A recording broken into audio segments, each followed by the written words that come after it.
Buenas, ¿qué tal? Buen día o buenas tardes, depende de cuando estén viendo esto. Eh, el tema que vamos a tratar hoy es la ilustración. Yo en la clase pasada les había enviado un video sobre la revolución industrial. Bueno, esos cambios que se dieron durante la revolución industrial son cambios que se dieron principalmente en el ámbito económico. Ahora vamos a ver contemporáneamente a esos cambios económicos, los cambios que se dan en el campo cultural, que van a tener una enorme repercusión y consecuencias en el ámbito político con el advenimiento de la Revolución Francesa y de la Revolución Norteamericana.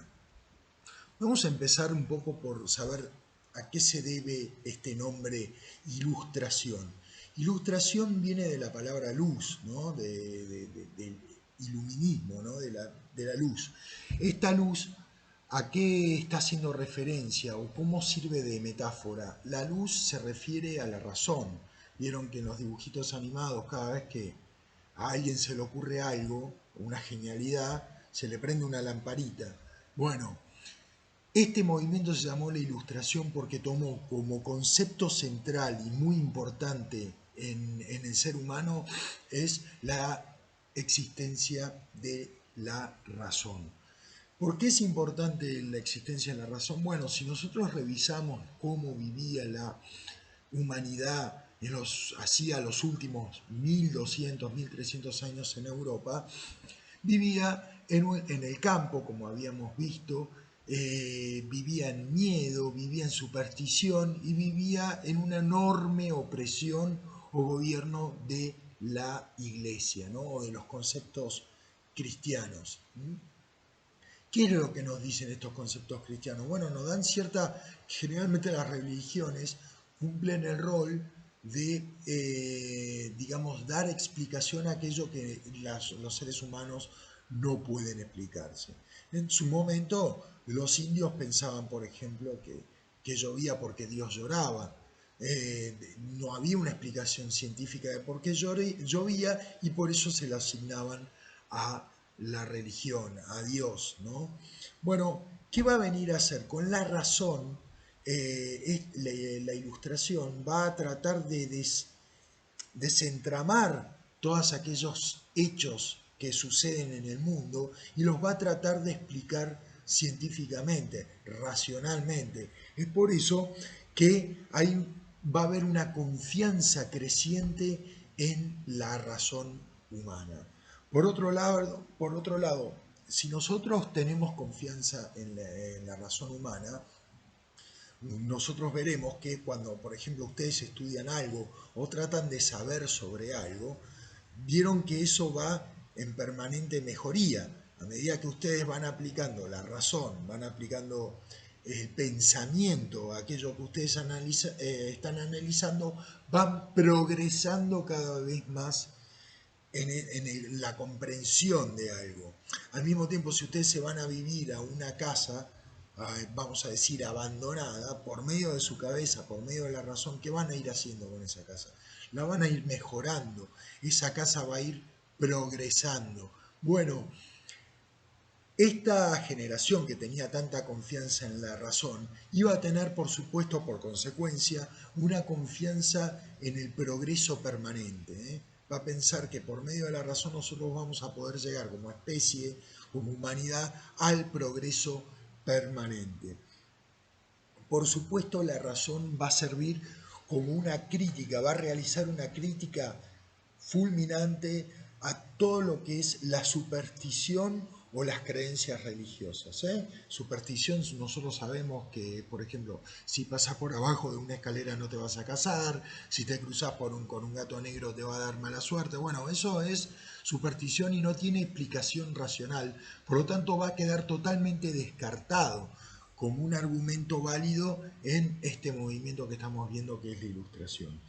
Eh, Al mismo tiempo, el ser humano va a ser, a diferencia de otras eras de la humanidad, va a ser libre. ¿eh? Va a ser libre, pero va a ser igual también. Igual en tanto a qué, en tanto a que tiene también uso y capacidad racional. Por lo tanto, eso nos va a convertir en igual o en iguales a otros seres humanos. Y al mismo tiempo, la Ilustración va a creer, pese a que los hombres son iguales, y pese a que los hombres son racionales, y pese a que los hombres son libres,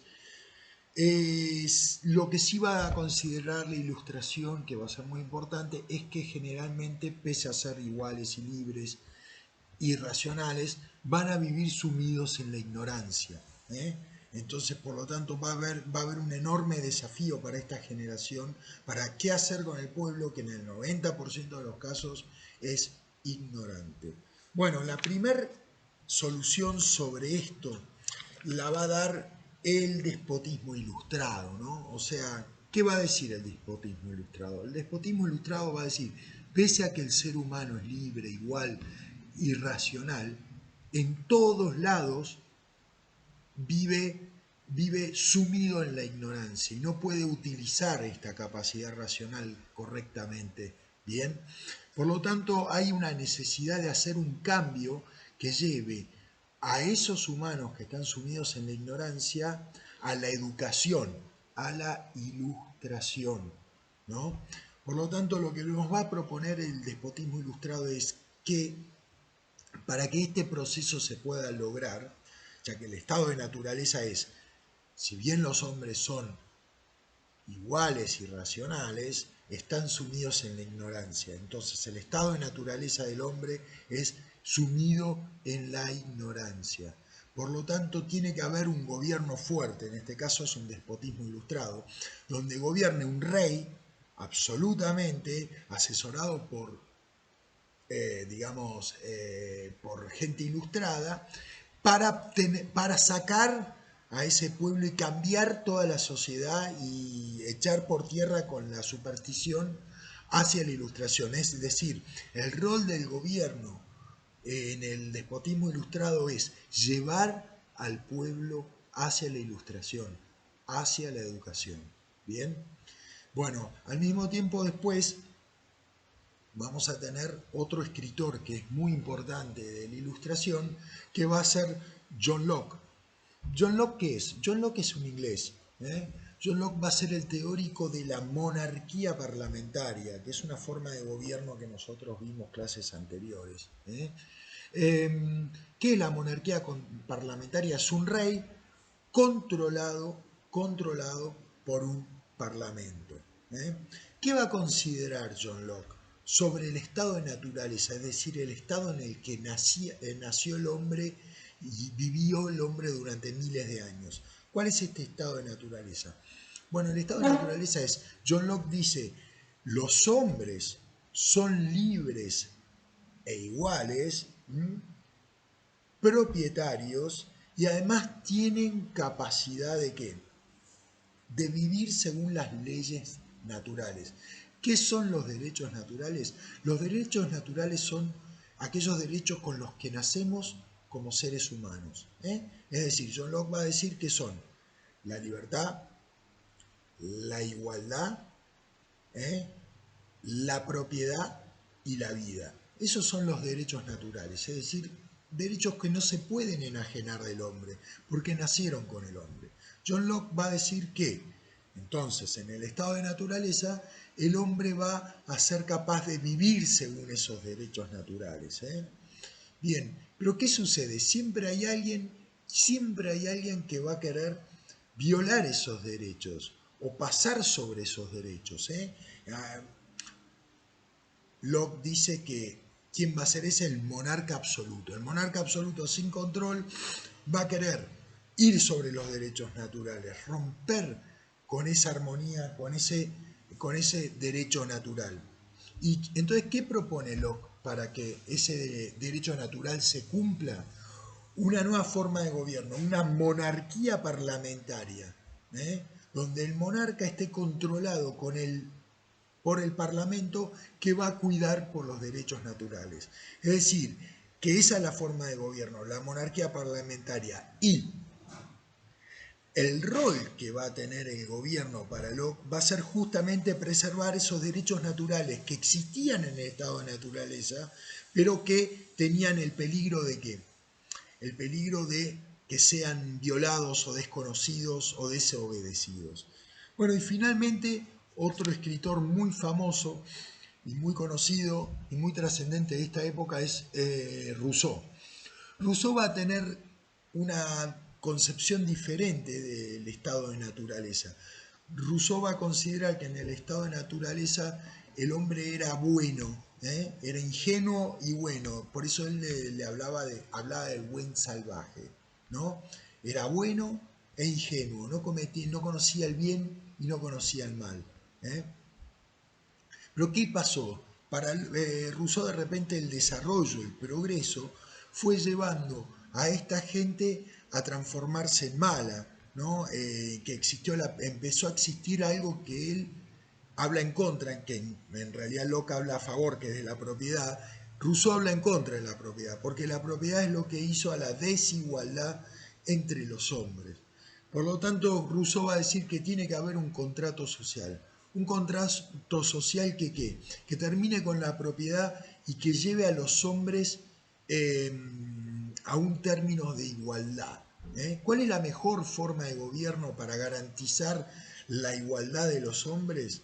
Es la democracia directa, es decir, que las personas, el pueblo, vote directamente, sin presidentes, sin diputados, sin representantes, vote directamente, se gobierne directamente. ¿Para qué? Justamente el rol de esta democracia directa va a ser volver al estado de naturaleza, volver al estado de igualdad más puro, sin propiedad, que era el estado inicial de la humanidad.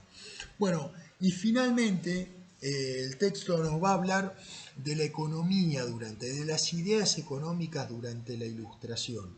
Anteriormente las ideas económicas pasaron durante el Renacimiento y durante la época del oro español, pasó por el mercantilismo. El mercantilismo va a decir que la riqueza de las naciones reside en la cantidad de oro y plata que tiene en las arcas. Lo que va a decir los fisiócratas van a decir que no, la riqueza de las naciones pasa por la riqueza de su suelo. ¿Qué tan rico sos? Va a decirlo la cantidad de tierra y cómo produzcas esa tierra. ¿no? La gran innovación de los fisiócratas fue el laissez-passer y el laissez-faire. ¿Qué quiere decir esto? Esto quiere decir que la mejor forma de manejar la economía no es con el Estado interviniendo, sino que es dejando hacer, dejando pasar. Bueno, así es como, basado en estas ideologías, viene un nuevo escritor, el escocés Adam Smith, que va a tener ciertas innovaciones con respecto a los fisiócratas. Adam Smith va a hablar de las bondades de la división del trabajo, de la libertad del mercado. Para Adam Smith, digamos, la búsqueda del interés individual, la búsqueda del beneficio particular, va a terminar beneficiando a toda la sociedad. ¿Cómo es esto? Bueno, vamos a suponer que nosotros vendemos autos.